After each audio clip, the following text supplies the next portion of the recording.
سردی سے بچنے کے لیے شلوار کے نیچے دوسری شلوار پہنی ہو اور وہ نیچے سے دکھتی ہو جو بری لگتی ہو تو کیا نیچے والی شلوار کو فولڈ کر کے چھپانا جائز ہے؟ دیکھیں، فولڈنگ کا مسئلہ جو ہے علماء نے تو اس کو مکروہ تحریمی ہی لکھا ہے کہ یہ مکروہ تحریمی ہوتا ہے کپڑے کو فولڈ کرنا۔ حدیث میں اصل میں الفاظ یہ تھے کہ سرکار نے الٹا کپڑا پہن کر نماز پڑھنے سے منع کی، اور ایک لفظ استعمال ہوا جس کا اردو میں ترجمہ کرتے ہیں کپڑا گھرسنے سے منع کیا۔ گھرسنا مینس یوں اندر کر لینا۔ تو اس وجہ سے علماء نے نتائج نکالے کہ جی فولڈنگ وغیرہ نہ کریں، اور اگر آپ کی شلوار لمبی بھی ہے ٹخنے ڈھک جائیں اور دل میں تکبر نہ ہو تو زیادہ سے زیادہ مکروہ تنزیہی ہوگا۔ یعنی مکروہ تنزیہی اس عمل کو کہتے ہیں کہ شریعت نے ناپسند تو کیا ہے لیکن ہم گناہگار نہیں ہوں گے۔ لیکن فولڈ کرنا، چونکہ وہ حدیث میں الٹا کپڑا پہن کر نماز پڑھنے سے منع کیا اور فولڈنگ اس میں آ سکتی ہے اس کے تحت، اس کو اگر آپ موڑ کے پڑھیں گے تو مکروہ تحریمی ہوگی، اور مکروہ تحریمی حرام کے نزدیک ہوتی ہے اور گناہ ہے۔ اس وجہ سے علماء نے فرمایا اس کو چھوڑ دو۔ لیکن اب فولڈنگ بہت زیادہ ہو رہی ہے، ہمارے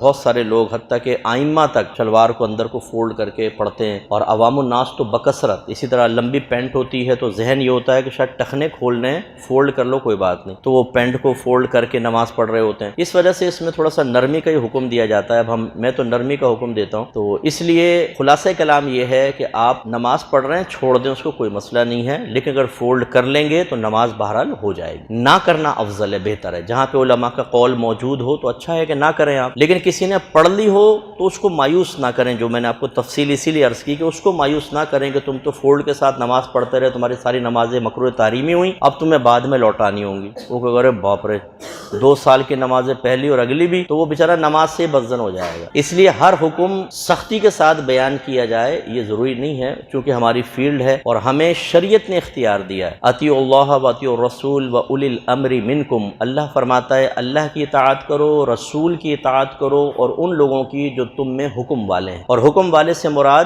وہی ہوتے ہیں مجتہدین ہیں، مفتیان کرام، جو لوگوں کو تربیت کرتے ہیں، دین سکھاتے ہیں، مسائل بتاتے ہیں، ان کی جدید مسائل پر نگاہ ہوتی ہے۔ تو گویا کہ ہمیں یہ اختیار ہوتا ہے کہ ہم تغیر زمانہ کے اعتبار سے، بدلتی ہوئی کیفیات اور ماحول کے اعتبار سے جہاں شریعت ہمیں اجازت دیتی ہے ہم مسائل میں کمی بیشی کر سکتے ہیں، لیکن ہر مسئلے میں نہیں کر سکتے، اس کی بھی لمیٹیشنز ہوتی ہیں جو ہمیں پتہ ہے ہر ایک کو نہیں پتہ۔ یہ صرف میں آپ کو اس لیے عرض کر رہا ہوں کہ اس جملے پر کہ جی میں اسی کا حکم دیتا ہوں، آپ کہیں گے یہ کون ہوتے ہیں حکم دینے والے؟ بھائی شریعت نے ہی ہمیں اختیار دیا ہے، اللہ نے ہمیں اختیار دیا ہے، تو اس لیے بہتر یہ ہے کہ ویسی چھوڑ دیں، دل میں تکبر نہیں ہونا چاہیے، اور فولڈ کسی نے کر کے نماز پڑھ لی اس کو مایوس نہ کریں، اور آپ اگر کرنا چاہیں تو چلیں کر لیں، لیکن چھوڑنا ہی افضل ہے جو میں نے آپ کو عرض کیا۔